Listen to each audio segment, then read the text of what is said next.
Ahí estamos. Y bueno, mi nombre es Lucía Sanfardini, estoy coordinando la conferencia de hoy junto con Lucía Cantamuto. Las dos somos parte del Centro de Estudios Lingüísticos, Artísticos y Culturales del CURSAS. Está también su directora con nosotras, Gabriela Comesaña. Bueno, y hay varias compañeras, colegas que forman parte del centro también. Este es un ciclo que organizamos desde el centro que se llama Debates e Interrogantes de la Actualidad. Es un ciclo que está en este momento trabajando temáticas diversas justamente para incluir las distintas iniciativas e intereses de los y las miembros del centro. La conferencia de hoy se llama Gramática Expandida, la curiosidad lingüística en tiempos de inteligencia artificial y estará a cargo de Cecilia Magadán, que es del CELES de la UNSAM. Ahora Lucía la va a presentar especialmente. Te damos la bienvenida, Cecilia. Gracias por aceptar participar de esta conferencia. No, Y gracias a ustedes ahí, por la invitación. Sí. bueno, muchas gracias. Y ahí Gabriela estuvo compartiendo en el chat el link para que todos y todas se puedan anotar y así van a recibir el certificado por la conferencia de hoy. Bueno, gracias. Bienvenida de nuevo. Gracias. Bueno, muchas gracias. Me toca la parte, Ceci, de presentarte y leer brevemente tu currículum. Es un gusto para nosotros estar escuchándote y poder participar de esta conferencia. Para quienes no la conocen, Cecilia Magadán es doctora con especialización en Language Literacies and Technologies por la Columbia University, magíster en educación también por la Teachers College, Columbia University y magíster en lingüística por la Georgetown University y profesora y licenciada en Letras por la Universidad de Buenos Aires. Es profesora en la carrera de Letras e investigadora del Centro de Estudios del Lenguaje en Sociedad, el CELES, de la Universidad Nacional de San Martín. Sus investigaciones se centran en los discursos digitales y la multimodalidad, con mucha atención a la reflexión sobre la lengua en espacios del aula y en prácticas de la enseñanza que han sido abordados en muchas publicaciones, incluso en libros y en otros materiales que andan circulando y que han enriquecido muchísimo tanto nuestras instancias de enseñanza y reflexión sobre la lengua, con investigaciones de mucha calidad. Así que muchas gracias, Cecilia, por estar compartiendo con nosotros este momento y nos quedamos No, escuchándote. Muchas gracias a gracias. ustedes. Me encantó recibir la invitación. Me siento como realmente así como honrada. No es exagerada la presentación, pero bueno, acá voy. La verdad que voy a hablar hoy como soy, como lo que la- el- mi recorrido profesional que no puedo evitar, que creo que es como un defecto de ya profesional, que es salir a la calle y estar encontrando materiales de enseñanza. Me cuesta ver esto. Por lo tanto, creo que en este sentido es que se inspira un poco el tema de hoy. También me pone contenta que en el curso de justamente de este cuatrimestre, que fue cuando me escribió Lucía, fue una coincidencia y cuento esta parte de la cocina porque acababa de salir un proyecto de extensión en UNSAM que tenía que ver con expandir la cátedra de gramática a una actividad de extensión. Y nos llamó mucho la atención la acogida que tuvo eso, porque como yo digo, la gramática no es tan popular como, como tema de interés, al menos al principio del recorrido en las carreras de grado, ¿no? Cuando suelo hacer esa pregunta entre provocativa e incómoda a los estudiantes en los primeros días de que los recibo, ¿no? En primer año. Bueno, ¿por qué ingresaron a la carrera? Si por literatura o por lengua, porque está esa división que queda inclusive muchas veces en las designaciones de las materias, de las asignaturas de secundaria, etcétera. Y bueno, siempre en general lo popular es literatura. Y digo que bueno, que yo vengo acá a predicar para que se tienten por por la otra área, que es la lingüística, y bueno, y la lingüística de la mano de la gramática. Después de eso, en realidad, lo que vuelvo quizá desde una mirada muy formalista, de los formalistas rusos, etcétera, es decir, que creo que podemos disfrutar mucho más la literatura si sabemos más de gramática, si somos mucho más reflexivos y conscientes con respecto a esas maravillas que podemos hacer con el lenguaje. Y a la inversa también, ¿no? Disfrutar mucho más la gramática a la manera de lo que hace Ángela Di Tulio, que es una lectora ávida, ¿no es cierto?, de literatura y de fuentes literarias, porque la literatura también nos va mostrando cómo cada variedad, cada, ¿no es cierto? Cada momento, cada época, también queda expresada en sus formas de hablar a través de la literatura. Así que bueno, trato acá de un poco de contar por dónde vamos y cómo también es medio un recorrido caprichoso porque incluye mis intereses de investigación, como vos dijiste, Lucía, que me gusta trabajar desde la multimodalidad, es un terreno que, la semiótica que me apasiona y me parece muy difícil hoy en día realmente pensar un concepto de gramática que se base absolutamente, ¿no? O exclusivamente en lo verbal. Así que es medio arriesgado, como digo, atrevido, y bueno, y ustedes después lo podremos discutir y comentar hacia el final. A ver acá, sí. Uy, ¿cómo hago? A ver, ahí está. Bueno, quería empezar por temas lecturas que me inspiraron. Me di cuenta al final, cuando estaba terminando de armar la presentación, que no agregué, pero lo puedo hacer si después quieren que les comparta las diapos, agregar las referencias bibliográficas. Trabajé con algunos textos de Bosque gallego, y también de Caupi Calancis, bastante recientes, sobre inteligencia artificial, gramática y multimodalidad. Y me gustaba hacer esta combinación así, como les decía, un poco arriesgada. Hay algo que dice Ignacio Bosque, siempre que ya lo conocerán. Yo, perdón, no pregunté, pero imagino que el auditorio es de letras, así que quizá conocen ya a Ignacio Bosque y no duden en interrumpirme o preguntarme por el chat. No digo tanto porque probablemente no lo vea, pero si quieren de viva voz, ¿no? Preguntar si necesitan alguna referencia. Pero Ignacio Bosque estuvo vinculado en el desarrollo de muchas obras que son académicas y no académicas, ¿no es cierto? En mucho de eso que tiene que ver con la actualización también de la enseñanza de la gramática, en un grupo concretamente que hoy en día cobró bastante auge en el ámbito de España, que es GROC, ¿sí? Que es Gramática Orientada a las Competencias. Él trabajó junto con Ángel Gallego, con Brucart, con muchas personas y con muchos también, que eso fue lo lindo, ¿no? Es una tarea que van haciendo en colabor con docentes de secundaria.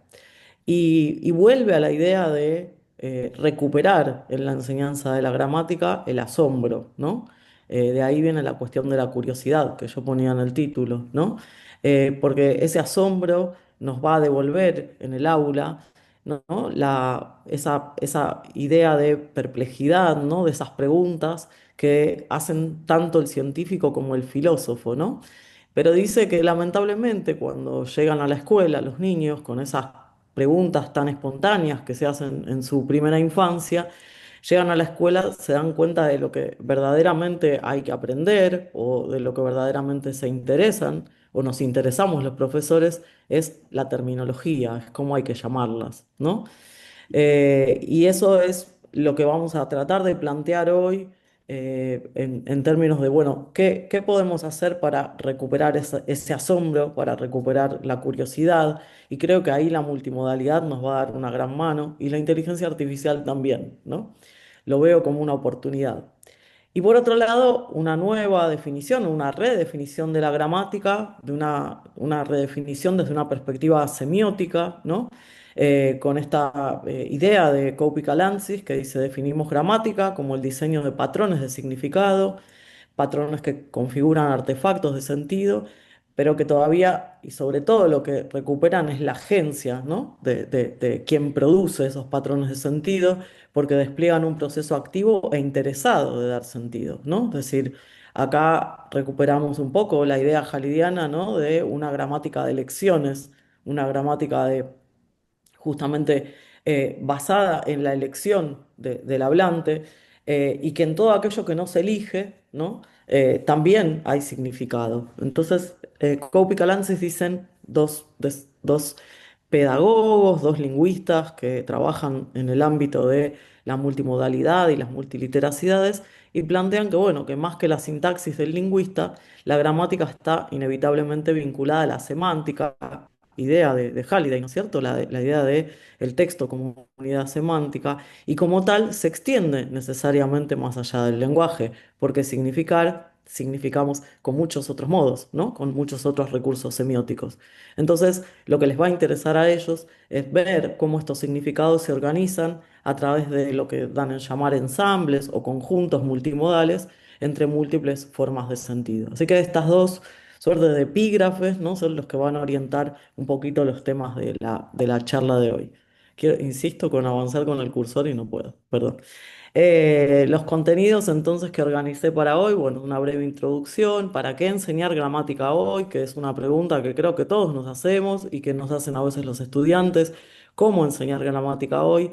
Algo sobre la multimodalidad, algo sobre la inteligencia artificial y lo más interesante va a ser por ahí intercambiar preguntas y conversar con ustedes. También acá vos que dice algo que lo repite en cada entrevista que tienen, en cada video que encuentren de vos que en las redes o en el espacio de la web, la lengua es un sistema interiorizado, es enormemente rico y versátil que los hablantes deberían conocer en alguna medida, ¿no? Es decir, de más está decir que seguramente ustedes ya como estudiantes de letras y los interlocutores que hay acá en la sala, sabemos, ¿no es cierto?, que hay perspectivas que son internistas para el estudio de la lengua, perspectivas que son externistas, que tenemos todas intuiciones acerca de la lengua, pero que estudiarla tiene que ver con acercarnos un poco hacia desarrollar explicaciones, no solo descripciones, y sobre todo hacia el desarrollo de una teoría. Y para desarrollar una teoría nos tenemos que hacer buenas preguntas, como hacemos en cualquier buena tesis doctoral, buena tesis de maestría, ¿no es cierto? En cualquier buen trabajo que escribimos o que nos interesamos por desarrollar. Entonces, si me permiten, con mucha incomodidad, digo, porque le di 20 vueltas a qué poner en lugar de tradicional, porque desde la antropología es una palabra que hace muchísimo ruido, desde todos los puntos de vista hace muchísimo ruido, porque tradicional, que son las tradiciones, etcétera, pero bueno, llamémosle a la gramática tal como la conocimos hasta ahora o tal como la venimos conociendo, que además podríamos estar horas y horas hablando de las tradiciones gramaticales en la escuela en la Argentina, etcétera. Para eso hay trabajos hermosos como los de Gaspar y Otañi, ¿no? Hay muchísimos trabajos que recorren, inclusive trabajos de Siapucio sobre los desarrollos de la lingüística en la Argentina. Pero lo que me parece interesante es un poco resumir, bueno, ¿qué se termina haciendo en el aula aún hoy cuando se hace gramática? Si hablamos de hacer gramática, ¿no? Y si lo vemos en los libros de texto, que ya la verdad que los usamos más para mesita de otra cosa que para pensar clases, aunque a veces yo descubro también, y los estudiantes que están empezando a hacer sus prácticas ya en los años más avanzados, vuelven a los libros de texto, porque es como el lugar donde hay esa transposición didáctica más amable para ver, bueno, tengo que enseñar, no sé, clases de palabras o tengo que enseñar morfología. ¿Qué hago? ¿Qué busco? Bueno, van al libro de texto como una fuente de inspiración de actividades. Hoy en día esto también pasa en la web, ¿no? Pero entonces terminan quedando cosas. Esta gramática que le puse ahí entre súper comillas tradicional, tendría más que ver con estas actitudes o prácticas, ¿no? Que son ya heredadas, que son como reiterativas, iterativas, ¿no? Y que aparecen siempre. Es el foco en las etiquetas, si esto es sujeto, si esto es predicado, si esto es sujeto es preso simple, si es predicado, si es proposición, si es pía, si es pis. Es decir, yo todas esas preguntas las escucho en el primer año cuando empezamos a desandar eso que también Ana María Camps, desde la didáctica de la gramática, menciona como obstáculos epistemológicos, porque muchas veces también hay que desandar la idea, por ejemplo, de que el verbo es una acción, y nos lleva un montón de tiempo desandar esa idea porque es como eso que bueno, que aprendimos y nos sale en automático, ¿no? También lo decía Bruckart, ¿no? Que lo procedimental se asimila de manera tan rápida y se automatiza tanto que es muy difícil pasar de lo procedimental a aquello que es más profundo, por decir así, ¿no? Más reflexivo, más teórico. Entonces hay un foco en etiquetas, en reglas aisladas, inclusive podríamos agregar definiciones aisladas, como la clásica definición de oración, que bueno, la misma Ángela Di Tullio y con Malcuori también, ¿no? Desarman y dicen, bueno, esa clásica definición de oración que encontramos en todos los libros de texto, que combina cuestiones que tienen que ver con unidades discursivas, porque hablan de la unidad tonal, con otras cuestiones que tienen que ver con unidades que son a veces hasta normativas, como de que empiezan en mayúscula y terminan en un punto. Entonces, todo este foco sigue estando presente, ¿no? Aislado, recortado y sin tomar demasiada conciencia de que cada definición o de que cada una de esas etiquetas que llevamos al aula como profesores, en realidad también está llevando consigo un marco teórico. Entonces, eso es de cuidado, es algo que me parece que hay que siempre como poner en un primer plano y reconocer que la definición no da lo mismo, que cambiar una definición implica también cambiar una mirada teórica sobre un asunto que estamos estudiando. Hay un predominio de la clasificación, lo escucho en estos talleres de extensión que estamos haciendo ahora en vivo, por eso quiero decir que es como está todo esto muy fresco en mi cabeza y como teniendo retroalimentación o ideas de diferentes interlocutores en diferentes etapas de la carrera, desde estudiantes en formación hasta estudiantes que acaban de egresar de secundaria, hasta estudiantes de secundaria y hasta profes que están en la escuela enseñando. Entonces, por eso digo tradicional en el sentido que abarca todos esos espacios y esos perfiles. La clasificación sigue siendo una preocupación, ¿no? Bueno, no saben los chicos clases de palabras, entonces no podemos pasar al análisis sintáctico. Entonces ahí vale desandar. La pregunta es, bueno, ¿por qué las clasificaciones son importantes? Que digo, pues, sé que sean importantes, pero también el análisis sintáctico como fin en sí mismo, ¿no es cierto?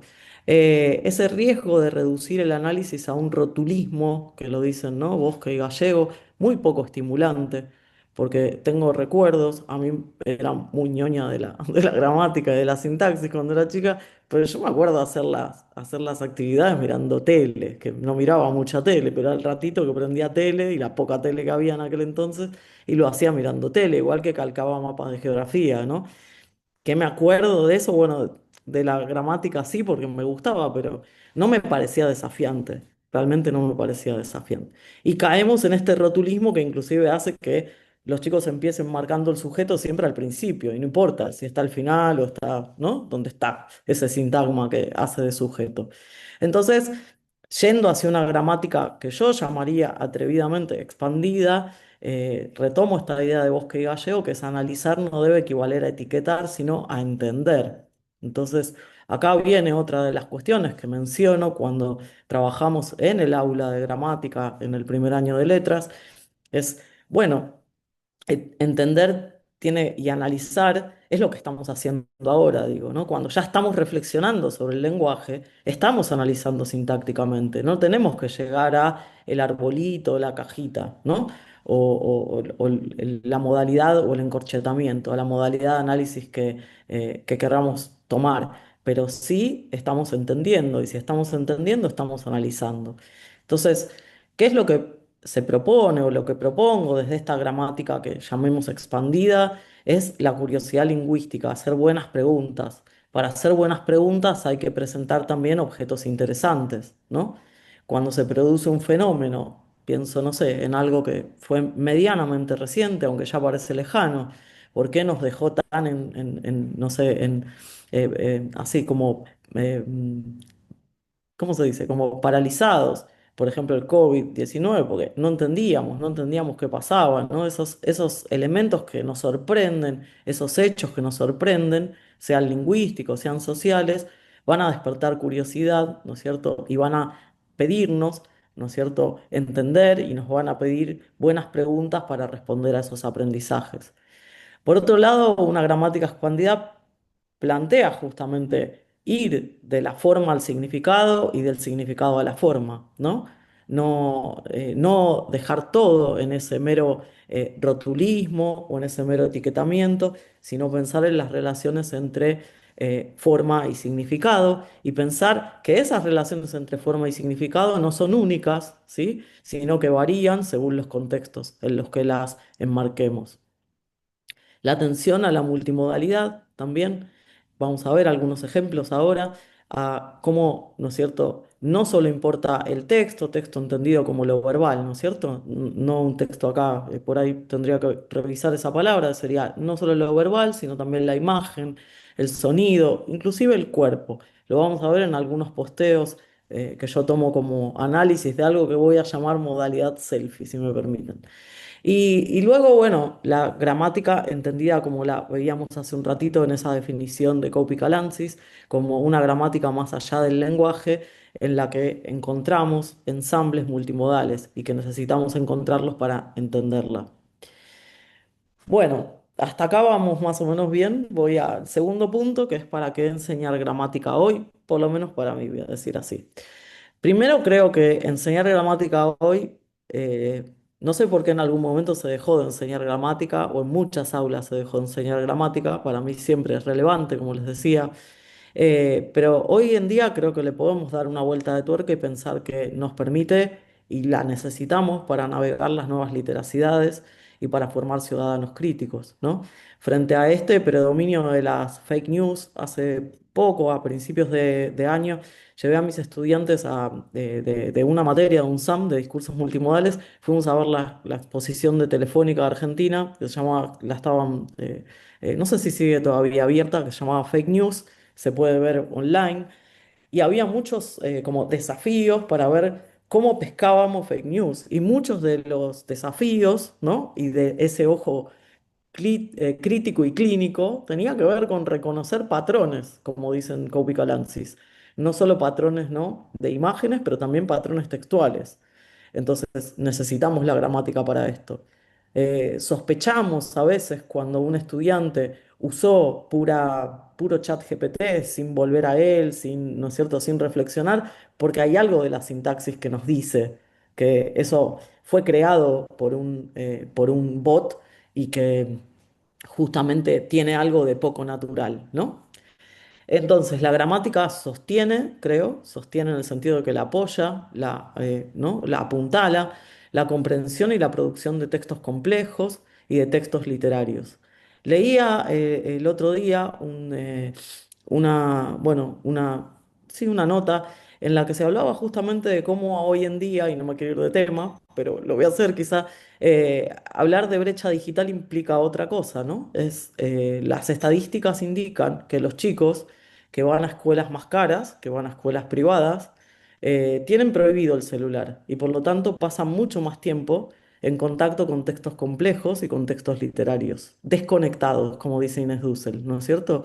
Mientras que los chicos que vienen de contextos, ¿no es cierto?, socioeconómicamente más vulnerables o con escolaridades como más truncas, pasan muchísimo más tiempo frente a las pantallas y eso los deja mucho menos preparados para esto que hoy día se los llama textos complejos, textos en profundidad, tienen diferentes nombres. Pero fíjense cómo la brecha digital o las brechas digitales fueron como renovándose en el paso del tiempo, ¿no? Lo ponía en este sentido, lo de formar ciudadanos críticos, es dar la oportunidad, armar ese ojo gramatical y ese ojo crítico, creo que nos deja mucho más atentos y preparados y listos para abordar textos complejos, textos literarios. Y también, como bueno, decía, es clave para participar críticamente en estos entornos digitales y multimodales. De la mano de esto es obviamente, llegamos a navegar las nuevas literacidades porque nos podemos apropiar de habilidades de pensamiento crítico. Como dice también Ángela Di Tulio, la gramática es un conocimiento interesante per se, ¿no es cierto? No tendríamos por qué estar justificando por qué estudiamos gramática si no justificamos por qué hay una materia que se llama geografía en la escuela, ¿no es cierto? Es también un conocimiento de las humanidades, ¿no? Y del mundo, de saber el mundo, entender el lenguaje, ¿no? Entender las lenguas, entender la ecología de los sistemas lingüísticos también es interesante. Entonces, analizar, como decíamos recién, y lo voy a repetir quizá muchas veces, no es poner etiquetas, sino relacionar esas formas con esos significados. De hecho, analizar es establecer una hipótesis, ¿no? Voy a citar también mucho a Ángela Di Tulio, pero Ángela dice que analizar, ¿no? Sintácticamente es establecer una hipótesis de lectura, porque frente a un texto que es ambiguo, frente a un texto que tiene diferentes interpretaciones, que casi todos lo son, ¿no es cierto? Tenemos que establecer una hipótesis de lectura y para eso la tenemos que poder fundamentar. Por otro lado, este análisis gramatical, este saber hacer gramatical, promueve habilidades de observación. ¿Qué diferencia encuentro, como vamos a ver en un ratito, en un par mínimo, ¿no? Entre un elemento del par y otro? Argumentar por qué es, y ¿no? Que no sea la respuesta y porque está mal dicho, o desde una mirada normativa, ¿no? Tiende a ver esa cosa buena, o se corrige así, que bueno, que es una respuesta buena en un primer momento para tratar de resolver un par mínimo, pero argumentar significa llegar a formular una hipótesis, ¿no es cierto? Y también inclusive detectar contradicciones, ¿no? Hablar de esto que tiene que ver como justamente con ir como decíamos recién, de la explicación a la argumentación teórica. Y bueno, y hoy encima, para enseñar gramática nos enfrentamos con desafíos muy, muy recientes que, bueno, que es desactivar, ¿no es cierto?, o activar la curiosidad, romper estos obstáculos que decíamos recién, epistemológicos, eh, desactivar o desactivar los enfoques memorísticos, ¿no? De memorizar, etcétera, memorizar, aprendernos la lista ya no se hace igual, pero bueno, la lista de preposiciones, por ejemplo, de memoria, o aprender los paradigmas verbales, que en general aparecen tristemente hacia el final de los libros de texto, ¿no? En un nomenclador para memorizar, cuando los verbos en realidad los sabemos todos, ¿no? Y nos perdemos de disfrutar, por ejemplo, la polisemia que hay en los valores temporales de los verbos. Bueno, entonces activar la curiosidad es desafiante porque tenemos que competir contra las máquinas. Y la verdad que las máquinas despiertan curiosidad. Es real esto, ¿no? Quien esté en contacto con adolescentes lo debe saber muy bien. Es muy difícil competir contra ese prime time permanente que es el de las computadoras, de las máquinas. Y por otro lado, también el riesgo de una automatización sin reflexión. Es decir, bueno, tengo la tarea, le pregunto a ChatGPT, listo, y ya está, y lo copié. Y pasa en todos los niveles esto. Digo, porque no vamos a pobres adolescentes ¿no? a señalarlo solamente con un dedo, porque ese uso acrítico de la IA, ¿no? Está en todas partes en general. Así que bueno, enseñar gramática hoy para estas cosas, ¿sí? Y con estos desafíos. La pregunta un poco es cómo enseñar gramática hoy. Obviamente que para los fines de esta charla no voy a dar clase de gramática, sí voy a decir más o menos desde dónde me posiciono o dónde me posiciono hoy para enseñar gramática y para pensar un programa de contenidos, una propuesta, ¿no? de contenidos de enseñanza de gramática en la universidad y con docentes en estos espacios de actualización, de trabajo conjunto. Bueno, acá voy entonces. Primero me parece que en el enseñar gramática hoy tenemos que y aprender ahí sí con H, recursos, ¿no? Ser como suertes ¿no? de máquinas que como compilan recursos. De hecho, estoy tratando de generar como unos repositorios porque a veces los tengo etiquetados de una manera muy casera y me gustaría activar mucho más esto, que la IA me ayudara no solo a barrer la casa y a lavar la ropa, etcétera, sino también a ordenar mucho estos recursos que tengo por todos lados, porque les pongo nombres a las fotos que voy sacando por la calle, a los tweets que descargo, a los, no sé, de TikTok, etcétera, y después tengo por un lado, por otro. Bueno, los recursos son importantísimos, creo, ¿no? Para despertar esta curiosidad. Un buen recurso puede, digamos, como, no sé, puede como realmente potenciar toda una clase y más, sin agotarlo. Entonces, los recursos clásicos son estos, son los del etiquetado mecánico de funciones, sujeto, verbo, complemento, que siguen estando en las aulas. Y por eso digo, hablo desde múltiples, no quiero hacerlo personal esto, pero digo, hablo desde múltiples roles que me tocan, porque como soy Ceci, la profe de lengua, en la familia también, hey, tengo tarea, PDL, ¿me ayudás? Y ahí vienen estas cuestiones y veo las actividades que tienen los estudiantes. Entonces, es como muy esto, digamos, está pasando, este etiquetado no es que dejó de hacerse, se sigue haciendo, ¿no? Los recursos, desde una punto de vista moderno, podríamos decir. No me gustan ninguna de estas categorías, de estos adjetivos, pero bueno, yo diría que estarían más vinculados con ejercicios de experimentación. El riesgo que tenemos como profesores es no sabemos a dónde nos llevan, ¿no? Porque cuando nos ponemos a estudiar fenómenos nuevos, algo que por ahí con Flor Rizzo en una investigación dimos en llamar como algo así como los usos novedosos del lenguaje, eh, bueno, claro, los tenés ahí delante y esos usos novedosos del lenguaje, no hay categorías. No te va a dar esa respuesta al glosario de términos gramaticales, ni la gramática de Tullio Malcuori, ni, porque son novedosos por algo. Pero bueno, ahí es donde tenemos que ir y buscar qué de las herramientas teóricas, ¿no es cierto?, podemos ir encontrando como potencial, no sé, línea para analizar esos usos, poder describirlos, poder, digamos, explicarlos y finalmente teorizar sobre ellos, ¿no? Pensar en ejercicios que impliquen transformaciones, pensar en ejercicios que justamente nos inviten a crear, a generar hipótesis, ¿sí? Con los estudiantes no sé si están por acá porque no los veo, los del seminario que tenemos ahora, trabajamos hacia el final del seminario con un género que se llama, por ahí les resulta familiar, creo que María Mare también tiene algo de esto escrito en la Linguistiquearla, el squib, ¿sí? Que es, yo digo siempre, es como un ensayo gramatical, ¿no? Y que no, probablemente no lleguemos a ninguna respuesta posible. Sí, quizá plantear una o dos hipótesis. Y no sabemos si arre es un, no sé, un marcador discursivo o si planteamos que arre es por ejemplo, una muletilla, no lo sé, digo.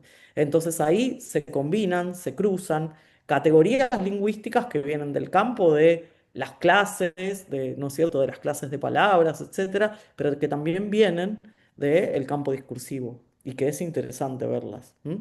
Porque hacen a nuestra vida cotidiana, a nuestras formas de hablar cotidianas.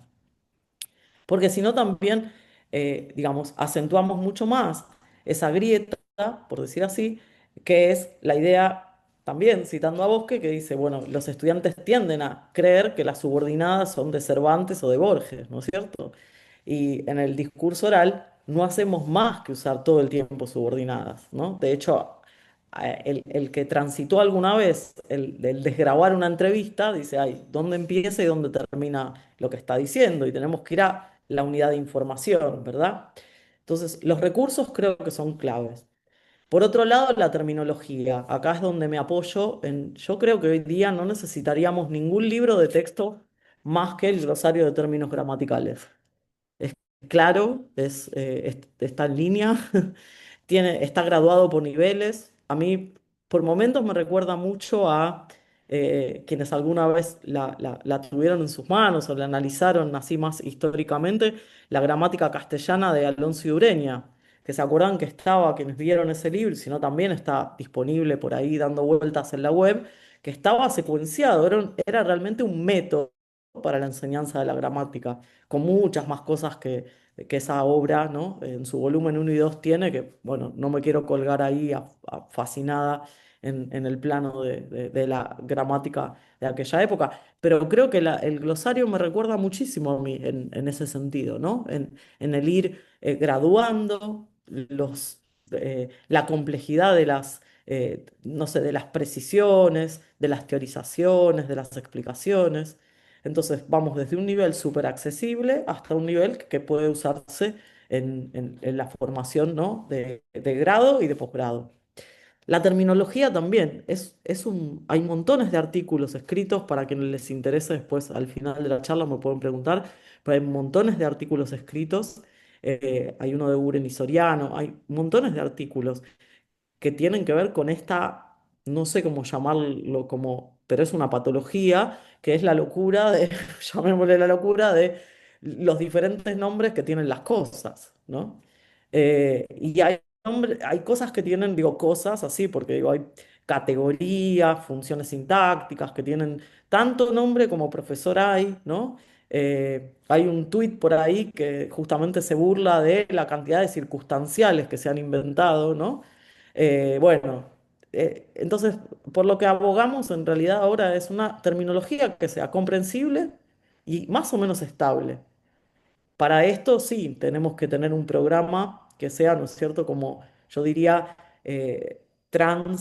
por decir así, ¿no? Transnivel, de que atraviese los niveles, porque también si no tenemos que desarmar o desandar una terminología que es la que apareció en secundario, pero sospecho que a ustedes también, a las compañeras del Comau, etcétera, les debe pasar lo mismo, porque se usa una terminología en las clases de latín y griego, se usa otra terminología tal como la enseña uno en Gramat, y se usa otra terminología que es la que aparece en los libros de texto y la que, bueno, tienen que usar los estudiantes en las prácticas. Entonces, la verdad que es terrible eso, ¿no?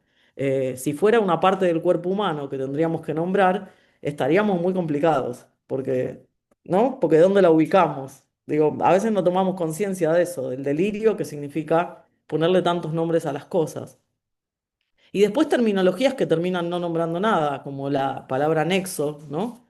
Que cuesta un montón deshacer la idea de nexo, porque es subordinantes, coordinantes, nexo, hay palabras que son así justamente, ¿no? Súper polisémicas, incluso en el campo de la gramática.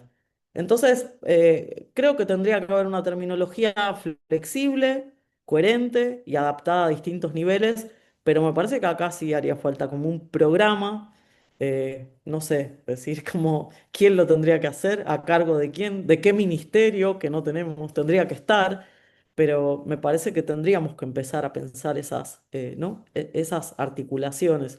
Y creo que el glosario de términos gramaticales, o podría haber un glosario de términos gramaticales argentinos, lo que queramos, pero uno en el que, bueno, nos pongamos todos de acuerdo y si un día cambiamos esa terminología, ese término, esa forma de nomenclar algo, estemos todos de acuerdo en que eso implica también, o que hay un cambio porque es un cambio teórico, ¿no? Por ejemplo, el hecho de que hoy se cuestiona la idea de la subordinación adverbial, ¿sí? De las subordinadas famosas adverbiales. Entonces, se llaman de una manera en un lugar se llaman construcciones adverbiales, en el otro se llaman subordinadas adverbiales, en fin, y tenemos un lío bárbaro. Para mí también en el enseñar gramática hoy, como decíamos, tiene que haber articulaciones entre lo sintáctico y lo discursivo, entre el léxico y el discurso. Tiene que partir siempre, yo creo que si pensamos en las categorías gramaticales o clases de palabras que se enseñan desde tercer grado en adelante, ¿no? Pero que nunca se dejan de enseñar y siempre vuelven sobre lo mismo, ¿no? Entonces, si trabajáramos a fondo con eso desde la primaria en adelante, creo que nuestro conocimiento y nuestra agudeza en el análisis gramatical sería mucho más potente, me parece, ¿no? Porque ya el aprender, primero las clases de palabras son parte de la sintaxis, ¿no? Y eso ya nos llevaría de lleno a un análisis sintáctico que se hace solo, ¿no? El entender las relaciones entre las palabras. Lamentablemente, esto me llevaría ahora a decir, bueno, categorías gramaticales en realidad es un etiquetado mecánico de palabras, ¿no? De qué es. Después también pensar puentes, ¿no? Puentes de esas relaciones de interfaz, por ejemplo, entre morfología y sintaxis, entre fonología y sintaxis, todas esas relaciones de interfaz que son interesantes y que a veces aparecen en la creación léxica o, como decía hace un ratito, en estos usos novedosos del lenguaje, ¿sí? Y por supuesto, y por lo que decíamos antes, al hablar de, ¿no es cierto?, esta ciudadanía crítica, ¿no? Estos hablantes críticos, por decir así, pensar mucho en las relaciones entre formas gramaticales y efectos discursivos. ¿M? Porque después vamos a, no sé, en otras materias se habla, por ejemplo, no sé, de cuestiones de género con Judith Butler, etcétera, y del género, ¿no? Como performance, etcétera. Y de acá estamos hablando de esto, ¿no es cierto? Es decir, cuándo un insulto funciona como un insulto, cuándo no. Entonces, no lo podemos, digamos, decir, ah, no, eso no es gramática. Y sí, yo creo que sí lo es, ¿no es cierto? Entonces tenemos que ver el imperativo ahí, cómo lo usamos, qué función tiene el imperativo en ese sentido, ¿no? Em, y por último, bueno, yo pensaba la práctica, ¿no? Las prácticas y los prácticos, ¿no? Lo que es práctico. Usar la IA, como voy a decir en un ratito, como asistente, que es lo que es. Por ejemplo, usar muchísimo nos ayuda un montón en extraer, ¿no? Hacer OCR y extraer textos, extraer cosas como les decía, de material que descargamos de la web, material que inclusive registramos o que nos pasan en un audio en WhatsApp y lo necesitamos simplemente para visibilizarlo, para alguna cosa, bueno, eso es una cosa. Usar también la IA para que nos ayude, ¿no? En el análisis morfosintáctico, porque a veces es un primer paso, ¿sí?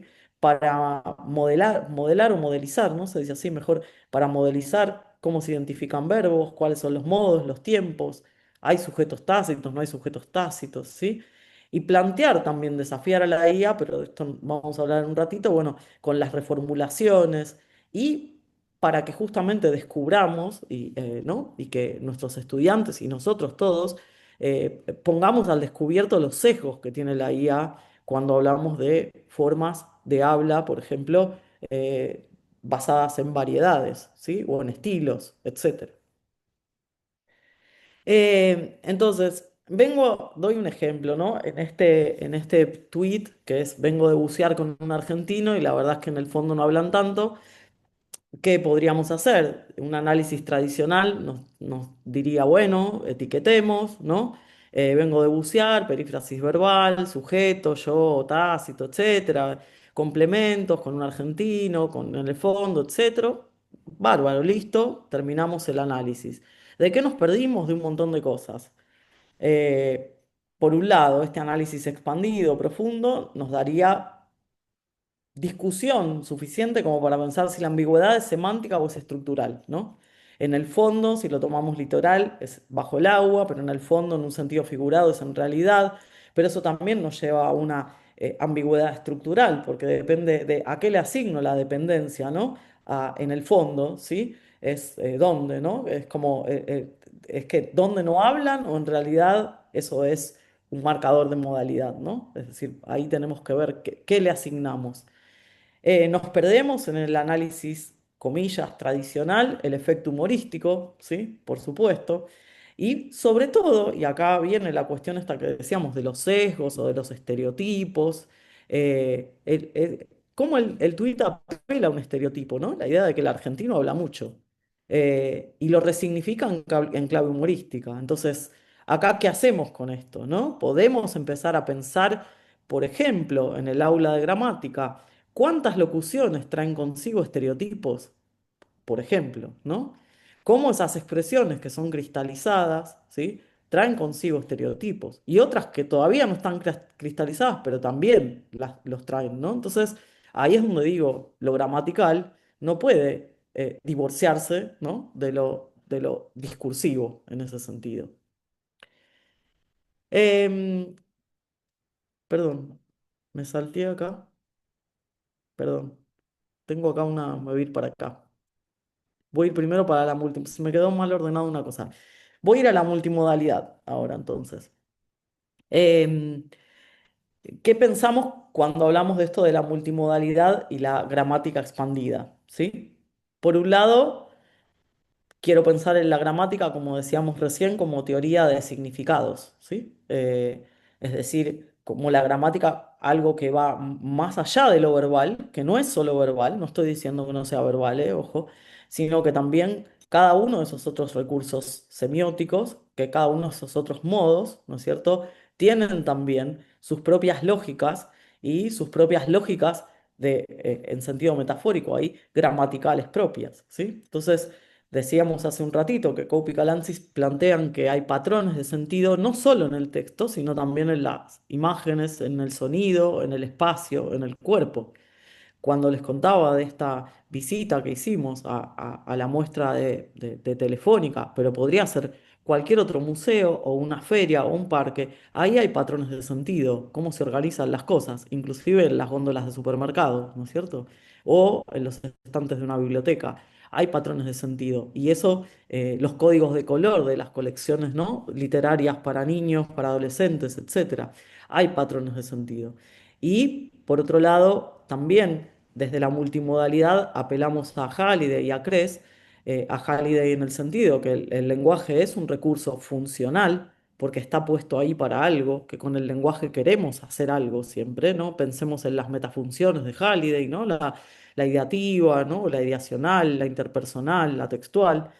Y pensemos también en CRES, que amplía estas ideas jalidianas a lo visual y más allá de eso, en una primera etapa lo visual y luego lo expande hacia lo multimodal, ¿no? Entonces, cuando vamos hacia una gramática multimodal, es pensar las conexiones entre lo verbal y todos esos otros modos, ¿sí?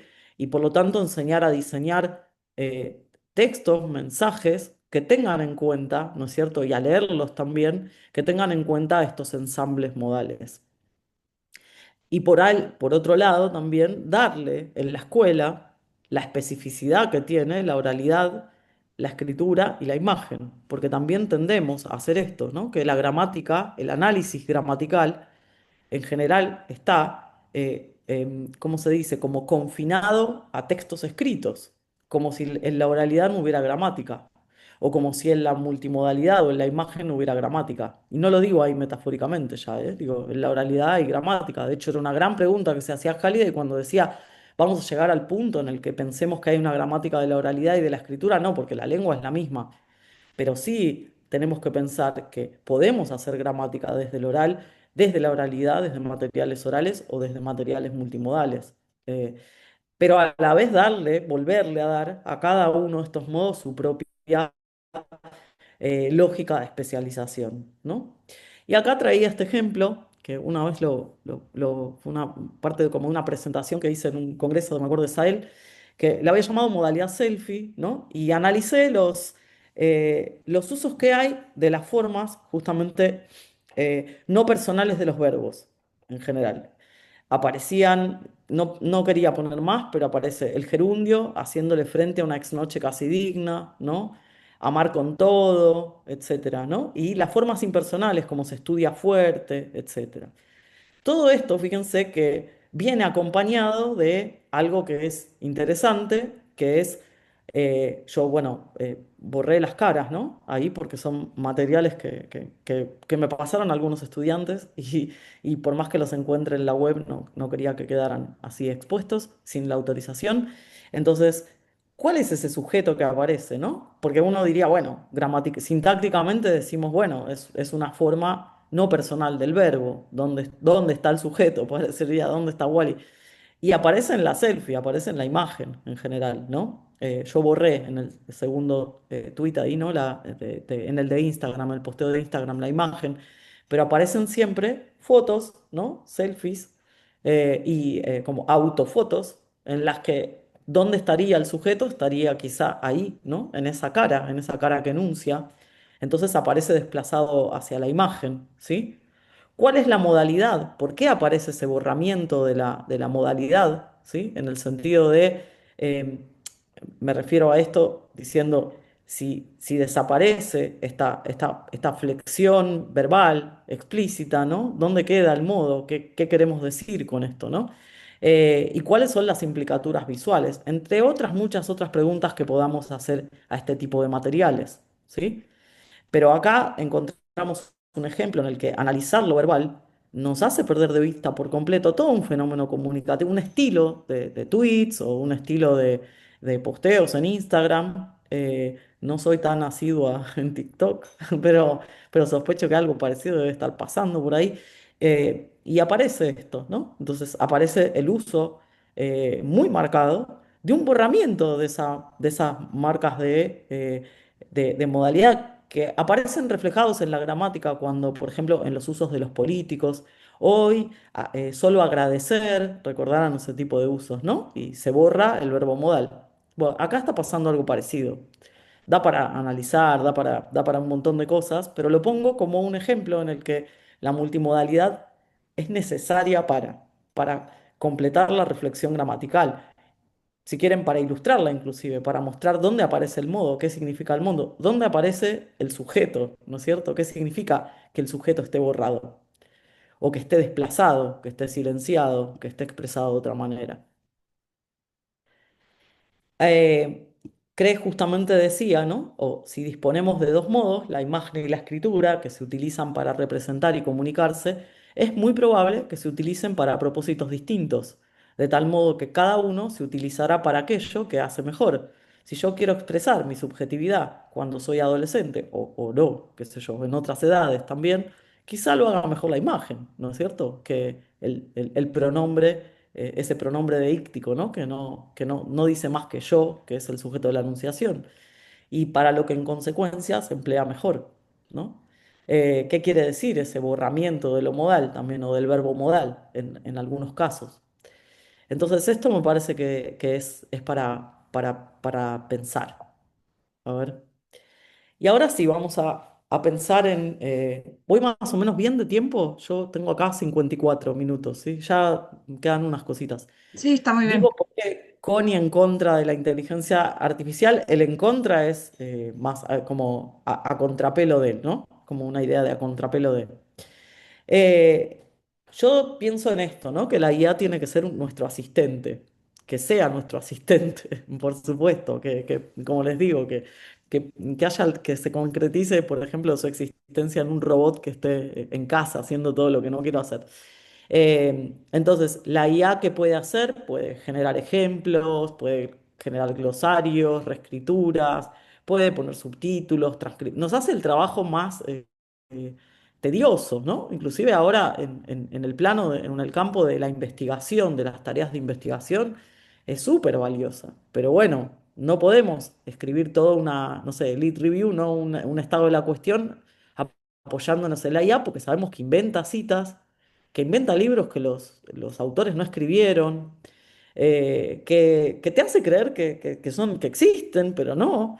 Entonces, bueno, todo eso no podemos hacer, pero sí podemos alimentar, subir un texto y pedirle que nos sintetice las ideas principales, por ejemplo, ¿no? Y después ver si es fiel a eso. Hicimos la prueba, de hecho, el año pasado en una clase de gramática, grabamos la clase y dijimos, la vamos a poner a prueba. Y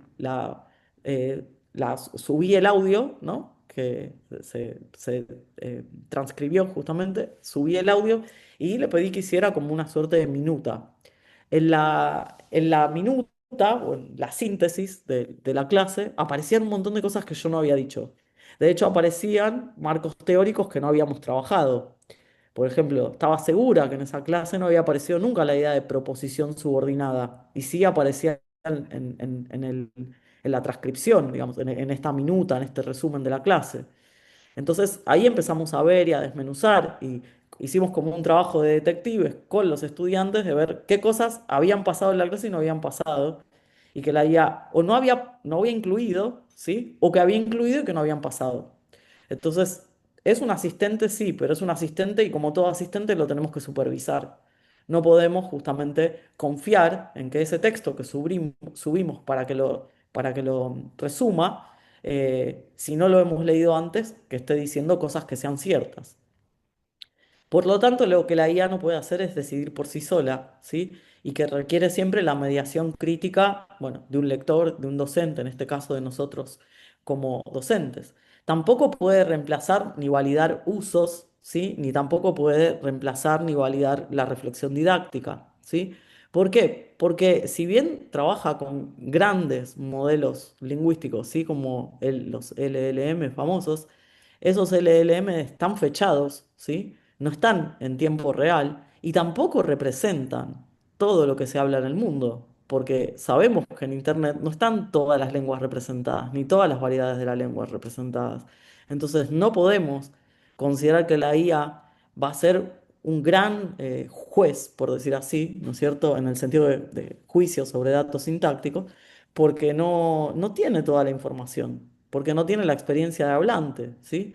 Y porque no conoce exactamente qué sucedió, inclusive si estamos analizando, no sé, un corpus, un fragmento de un corpus particular, no tiene por más que se los hayamos como brindado, en la medida en que le brindamos todas esas precisiones, el resultado será obviamente mucho mejor.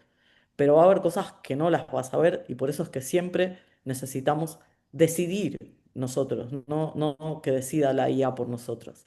Y sí, en ese artículo que tiene sobre IA, es que habla de las herramientas a los discursos, él justamente plantea algo que no lo podemos evitar y que sería evitarlo hoy en día en el aula, también lo dice Daniel Casani, ¿no? Sería como se dice tapar el sol con la mano, ¿no? Entender que la IA hoy reconfigura cómo leemos y escribimos, es inevitable, es aceptarlo, ¿no?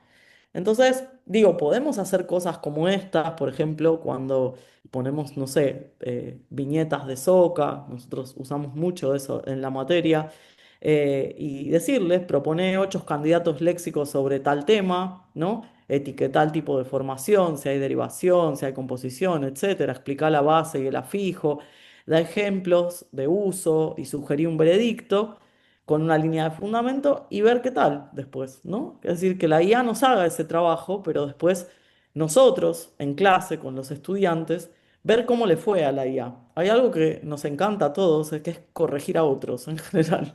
Entonces, me parece que es una buena oportunidad de aprovechar la IA para que haga ese trabajo, que como digo, tiene algo medio como una suerte de, ¿no? de beta oculta o de propósito oculto, que es que modeliza, porque modeliza el análisis.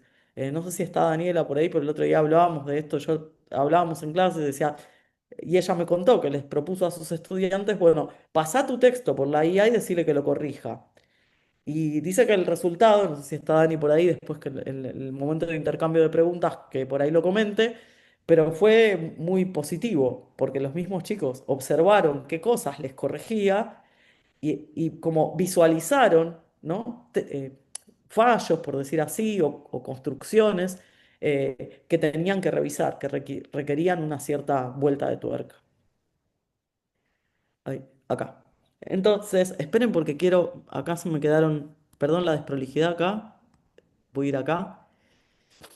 Pero más propuestas para desafiar la IA, ¿no? Le podemos dar un par mínimo, que no es un par mínimo en general acá, eh, o sí, y ver, bueno, qué nos arroja, ¿no? De esto, de este contraste entre estas construcciones finales, ¿no? Para que sepas, él no lo hizo para que sepas, ¿sí?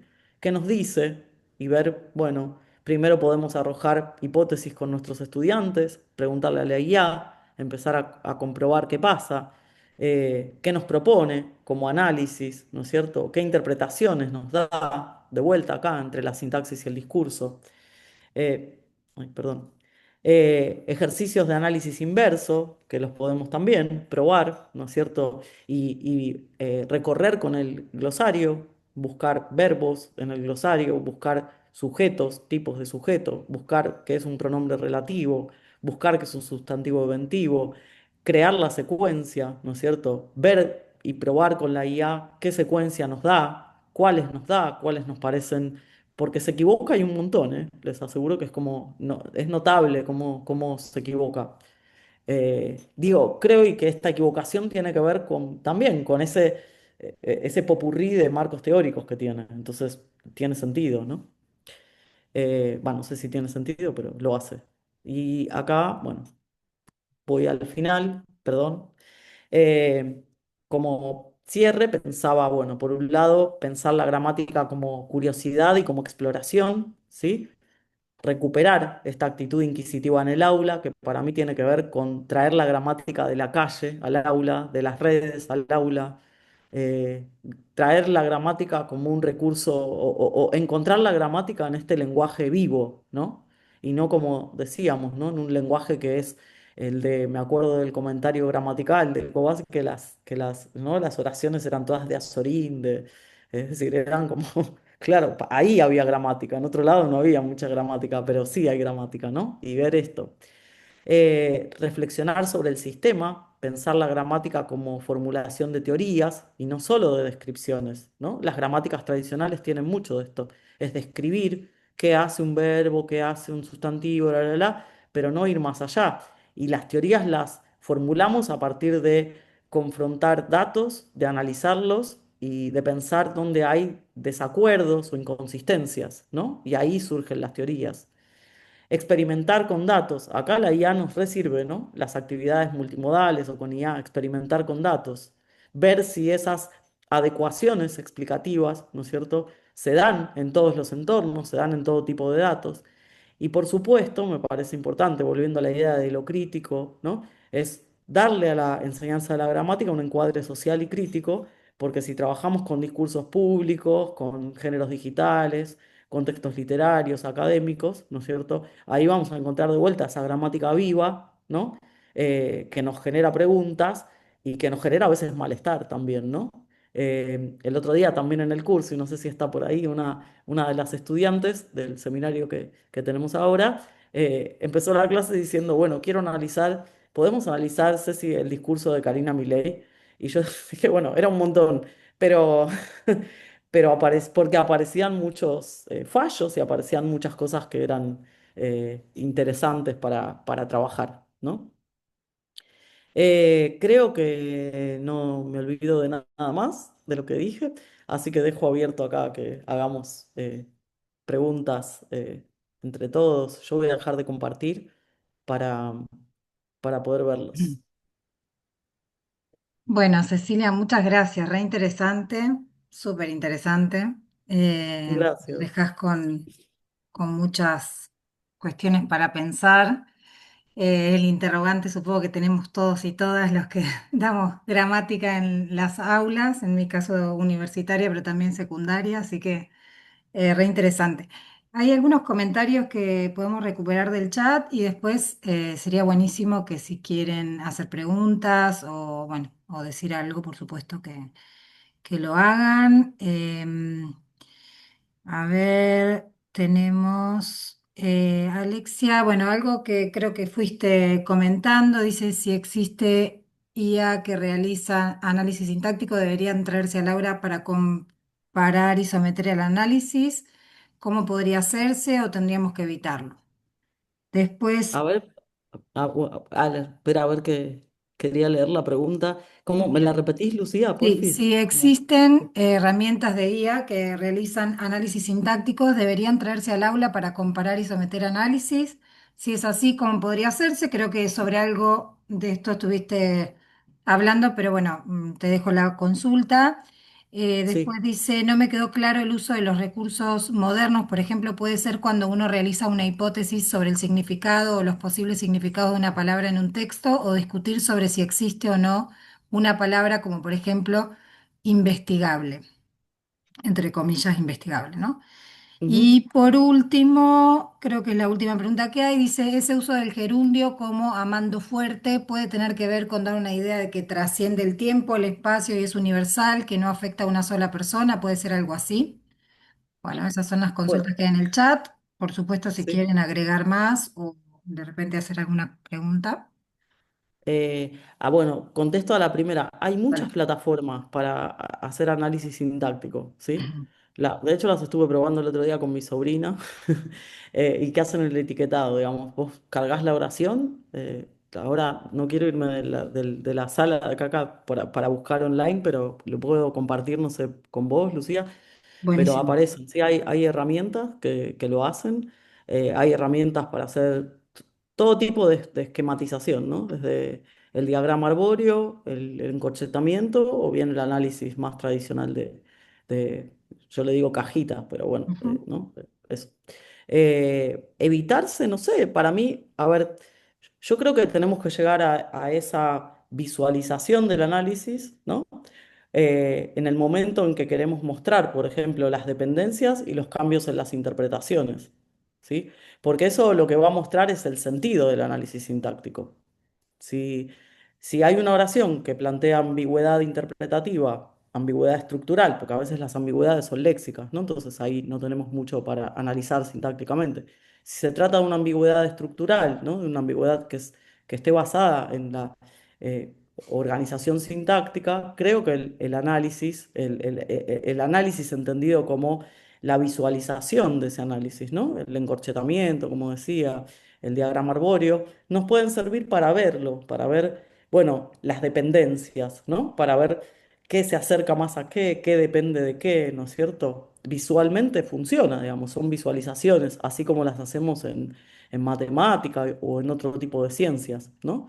Pero me parece que lo que sí, por ahí, más que evitarse eso, deberíamos, o podríamos reforzar, no me gusta hablar de deberíamos, podríamos reforzar el hecho de que hacemos análisis aún cuando estemos discutiendo y sin que lleguemos a este, ¿no es cierto?, etiquetado, ¿sí? A este etiquetado automatizado, ¿sí?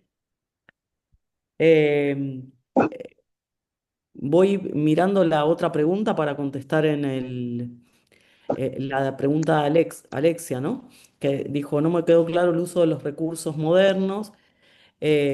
Sí, por ejemplo, nosotros podemos, no me acuerdo bien qué dije ahí por recursos modernos y por ahí eso queda muy ambicioso y no sé.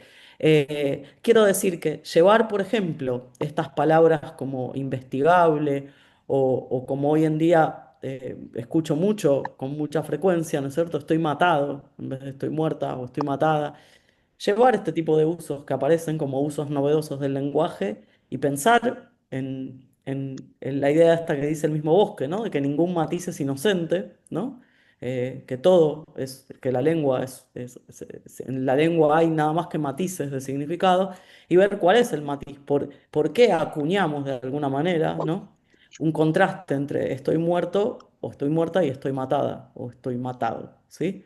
Entonces, en ese sentido, ahí sería, digo, no es que sea moderno, sino que, bueno, quizás es moderno en el sentido de que desde una gramática tradicional esos usos formaban parte de lo que se usaba en el recreo y no entraban nunca al aula. Y yo lo que estoy proponiendo es, bueno, esos usos ojalá que entren en el aula porque me parece que son los que despiertan la curiosidad, ¿no es cierto? Es decir, ¿por qué estamos diciendo esto?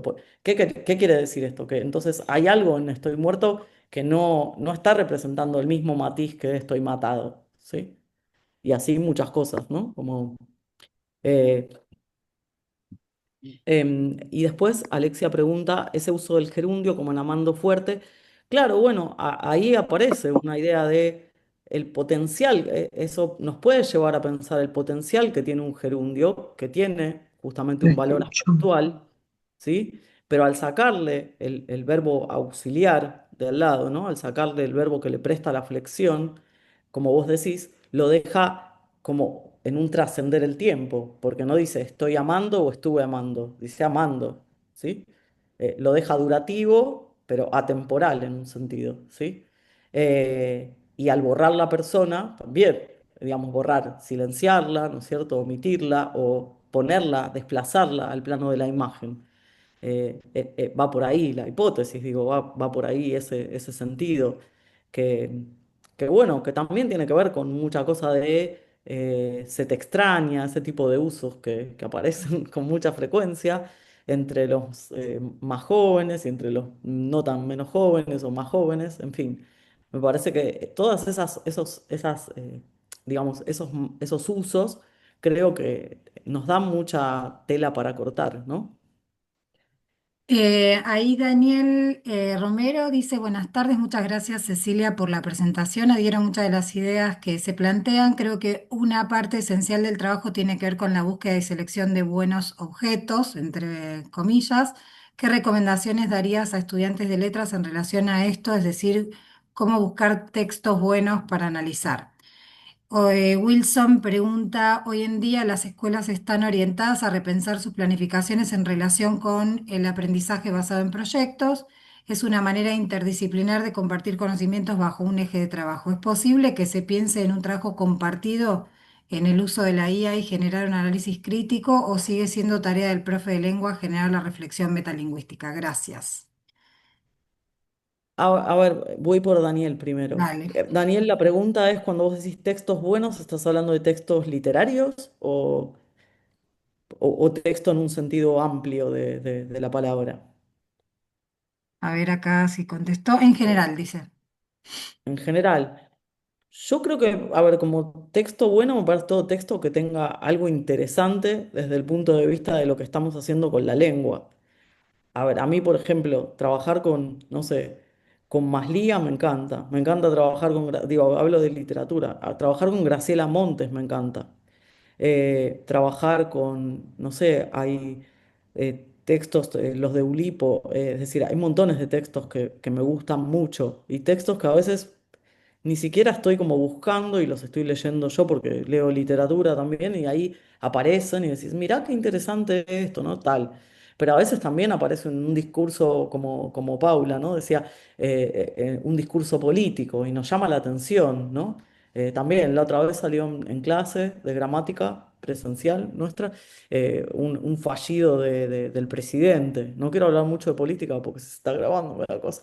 Pero un fallido del presidente no sé, y sacamos jugo por ahí un montón de tiempo, ¿no? Y era un jugo gramatical que le estaba, no me acuerdo ya qué había dicho. Entonces, para mí un buen texto es un texto que te dé, que despierte esta curiosidad, ¿no es cierto? Y creo que también lo bueno en la variedad está el gusto, ¿no? Pero me parece que la variedad de textos, porque tampoco no estoy diciendo trabajemos solamente con memes y con tweets, ¿no? Me parece que está buenísimo, sobre todo para estudiantes de letras en formación, ¿no es cierto? Volver al texto literario con otra perspectiva y no que sea como una máquina, como decía la misma Graciela Montes, ¿no? Decía que recordaba siempre a Platero y yo como una máquina de generar oraciones unimembres. No es con ese propósito descuartizador de los textos literarios, porque mis amigos que hacen literatura me matarían, sino al revés, es como decir, mirá, este texto es literario por esto, ¿no? Este texto es literario porque está inventando, está creando cosas nuevas que vos decís, jamás las podría haber construido de esta manera, ¿no? Eso, textos que juegan a veces también, Daniel, como por ejemplo en el límite entre la gramaticalidad y la gramaticalidad, ¿no? Algunos textos, qué sé yo, de Cortázar, otros, montones de textos, ¿no? Que a veces juegan, llevan el lenguaje el lenguaje literario a tal extremo en el que decimos, wow, esto, ¿no? En la invención, ¿no? Lo que también Varela Ortega llama como, ¿no? Como lenguaje de invención, o no lo dice exactamente así, perdón si no uso el término correcto, pero habla de esto, ¿no? De la creación de palabras en el ámbito de lo literario, ¿no? Y la Bien. pregunta de Wilson, que dice, están orientadas a repensar en relación con el aprendizaje basado en proyectos. Yo hablé de Anna Camps, ¿sí? Ella es una especialista en didáctica de la gramática de la Universidad de Barcelona y ella tiene unos libros, artículos, etcétera, que se llaman justamente em, secuencias didácticas para la enseñanza de la gramática orientadas a proyectos. Entonces ella dice, bueno, yo quiero trabajar, porque dar significado ¿no? a la enseñanza en el ámbito de una clase es pensar, bueno, cómo, por ejemplo, qué quiero proponer hacia el final del bimestre, del cuatrimestre, etcétera. Pero qué contenidos gramaticales puedo necesitar para esto. ¿Qué contenidos de escritura, qué saber hacer de la escritura necesito para esto? ¿Qué saber hacer o qué contenidos sobre los discursivos necesito sobre esto, ¿no? Entonces ahí va cobrando sentido, porque si no, me parece que queda, bueno, la hora de gramática y hora gramática y clases de palabras queda por ahí. Ese es otro problema que tenemos. Mm, No podemos mm, abarcar todos los problemas en solo una charla, ni podría yo hacerlo, pero me parece que tenemos como profesionales, ¿no? De letras, como docentes, como educadores, tenemos muchos debates pendientes para ponernos al día con esto. Y lamentablemente creo que esos debates que a veces en estos ámbitos, en estos foros, que por eso los celebro, digo, los podemos conversar horizontalmente, poco llegan a quienes después escriben estos diseños nuevos y la revolución de la enseñanza, que de vuelta es la revolución, etcétera, y terminamos haciendo como un poco lo mismo, ¿no es cierto? mm, mm, Entonces, creo que se puede, obviamente que para mí la articulación no solo entre las disciplinas lingüísticas que habitan nuestra gran área de lengua y literatura, llámese prácticas del lenguaje, lengua y literatura, etcétera, porque ahí tenemos que enseñar literatura, tenemos que enseñar escritura, tenemos que enseñar normativa, tenemos que enseñar gramática. Todas esas áreas para mí tienen que trabajarse en relación, ¿no es cierto? No es que la gramática aparezca como algo más y ahora tengo que enseñar gramática, por eso es que a lo que no se llega y no se da. ujú. Que en general a lo que no se llega y no se da es a lo que no nos gusta, ¿no? Obviamente, es así. Y por otro lado, entre áreas también. Lo que sí no vamos a poder pedirles, me parece, porque no estaría bueno, es a los colegas no sé, de historia o de biología, que tengan ese saber teórico. Intuiciones gramaticales van a tener todos, como las tienen nuestros alumnos cuando ingresan a la escuela, cuando ingresaron al jardín de infantes. Las tienen. Lo que estamos diciendo cuando decimos enseñar gramática es poner en palabras, ¿no? Esa magia que hacemos cuando hablamos, ¿no es cierto? Poder explicarla. ¿Por qué decimos esto y no otro, y no lo otro? Como siempre digo, el caso de uno le da un texto a un hablante nativo, como suelen recomendar en las revistas muy, digamos, antipáticamente, que lea tu texto un hablante nativo y se lo das y el hablante nativo te dice, no, no se dice así. ¿Por qué no se dice así? Y uno quiere saber porque lamentablemente estudió letras y ¿por qué no se dice así? Y bueno, entonces ahí no te sirve eso, a eso voy, ¿no? Que trabajar con los profes en proyectos, en todo eso, y que cada cual aporte su saber teórico, su saber especializado, me parece genial, pero no podemos nosotros, me parece, desplazar ese saber teórico gramatical a otros, ¿sí? Yo ahí insisto, para mí el glosario de términos gramaticales es súper como amigable para todo el mundo, ¿no? Para trabajar en el aula cuando tenemos una duda, para todos los niveles. Sí, ahí me quedo pensando en esto de la curiosidad lingüística. Bueno, yo doy gramática en la carrera y también en la escuela, como comentaba hoy, y la verdad es que la sensación que tengo es que a veces los perdemos a los estudiantes en el enganche, ¿no? Con la discusión y la curiosidad lingüística, cuando también las explicaciones no son comunicativamente coherentes. Yo, por ejemplo, ahora estoy Ujú. trabajando preposiciones.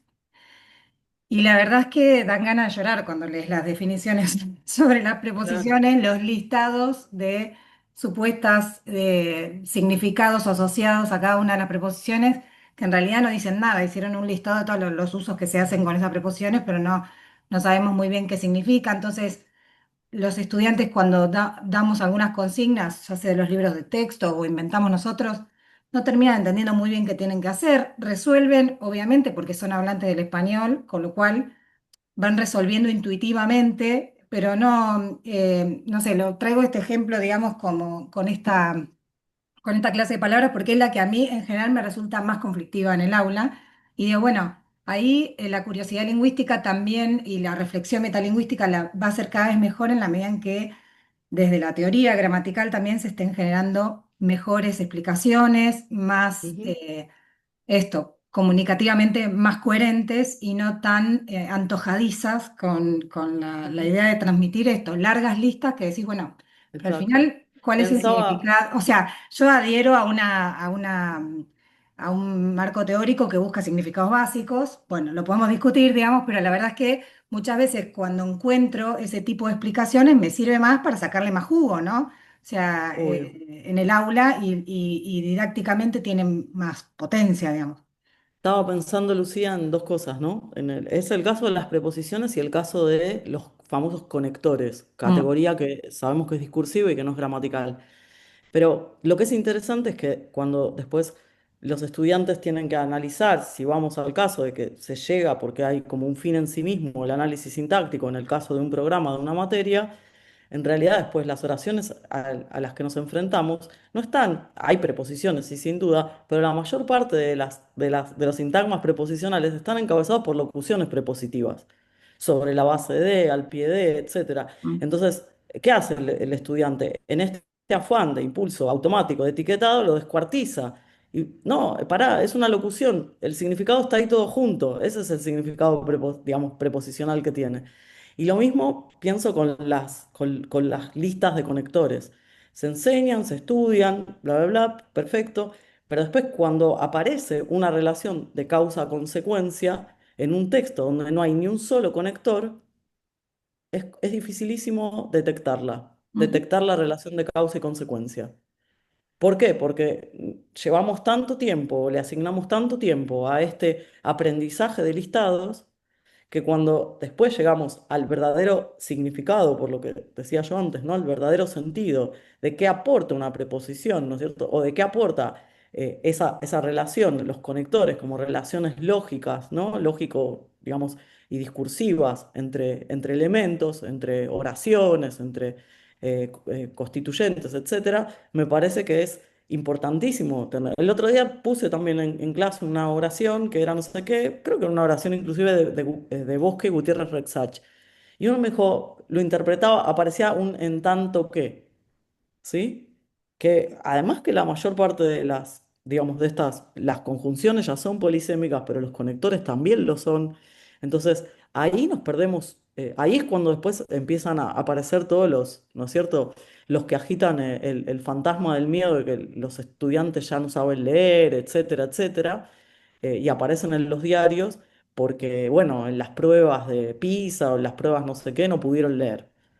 Pero por eso vuelvo a decir que a veces la IA puede servirnos para modelar, ¿no? La lectura, para modelar el análisis, porque esas relaciones de lógicas, de causa, consecuencia, de, no sé, de concesión, oposición, todas las que nos podamos pensar en la cabeza, se expresan de mil maneras, de mil maneras. Y de hecho, en la lengua cotidiana tenemos, por ejemplo, la red que nombraba antes desarma todo lo anterior. Entonces, me parece que ir a fondo con, por ahí, quizá no, digamos, trabajar de A a Z, de la A a la Z ese listado, sino por ahí hacer foco en todas las maneras que hay de expresar esto. Y son maneras que pueden ser morfológicas, pueden ser sintácticas, a veces pueden ser hasta fonológicas, digamos, en el sentido de entonacionales, ¿no es cierto? O entonativas, etcétera. Me parece que eso creo que por ahí lo hace más rico, porque también es aceptar que, bueno, no llegamos a, digamos, a explicar todo en el año, ¿no? Es así. Pero coincido, me parece que a veces esos listados o esas definiciones no aportan más que confusión, ¿no? No sé si vos usás, Lucía, el glosario. A mí el glosario me resulta como muy, muy amable en general. Sí, yo Eh, armo mi propia tabla de terminología y le digo, bueno, vamos a trabajar con Está esto. bien. Esta, Claro, vamos a ir mientras, por bueno, me acá, ¿no? parece que mientras sepan que estás Claro. ahí con algo que es unificado, por Mm. ejemplo, nosotros también lo que hacemos en gramática es les damos la ficha que le llamamos el machete oficial. Y con eso pueden ir no al final, pero sí al parcial Claro. para que no estén usando recursos mentales en recordar terminología. Ese es el objetivo, ¿no? Mm. Es decir, eso, nada, liberalo, liberalo y pensá en el problema que te estamos poniendo ahí. Está bueno. Mm. Bueno, Cecilia, muchísimas, pero muchísimas gracias por toda esta Gracias, grata Lucía. conversación, por la exposición inicial que fue magnífica y que recorriste un montón de puntos que creo que quienes fuimos tomando nota o pensando nos vamos a quedar carburando varios días en muchos de los tópicos que pusiste y cómo llevarlos adelante en las diferentes situaciones, ¿no? Tanto quienes estamos dando clase como quienes estamos participando en muchas actividades que tienen que ver con ir resolviendo actividades y esto que vos planteabas del lugar que le damos a la IA en este momento, que es como el Mm. punto central, que por lo menos, si bien venimos hace varios años con este tema, este año nos explota por todos lados esa Sí, total, preocupación y sí. tratar de pensar cómo abordarla en nuestras prácticas cotidianas, ya sea como docentes, como estudiantes, como investigadores. Así que te agradecemos enormemente tu tiempo, tu valioso tiempo, que estés acá y seguiremos pensando en Sí. todo lo que se charló el Bueno, día de gracias hoy. por la invitación. Espero como que no haya sido muy básico, era, pero bueno, era como ahí Para como abrir nada. un No, abanico Muy no. esti- No, muy interesante. estimulante, creo que la palabra es Sí, estimulante, fue muy Sí. estimulante para seguir pensando, así que muchísimas Sí, gracias, bueno. quedaron algunos Cecilia. comentarios, hay muchos de agradecimiento y de saludos. Bueno, por ahí podemos hacerte una copia de los comentarios que aparecieron para enviarte. Dale, gracias. Y si alguien, como digo, estuve desprolija, si quieren que comparta la presentación, la comparto y agrego al final las referencias. Sería Porque ahí, genial, si nada, querés, buenísimo, omití eso espectacular. para no hacerlo tan acartonado, pero la verdad que sí, si mencioné las referencias, lo hago. Está ¿Sí? bueno, nosotros tenemos los mails de quienes llenaron la asistencia, así que se las podemos reenviar también. Bueno, mil Bueno, gracias de vuelta por la invitación. Y gracias avísenme si hay Cecilia, otras muy referencias que amable. quiero gracias escuchar a yo vos. también. Muchas gracias. Buenísimo, excelente, Chao, gracias. Gracias. hasta luego. Chau, Chau, chau. chau. Chao, chao.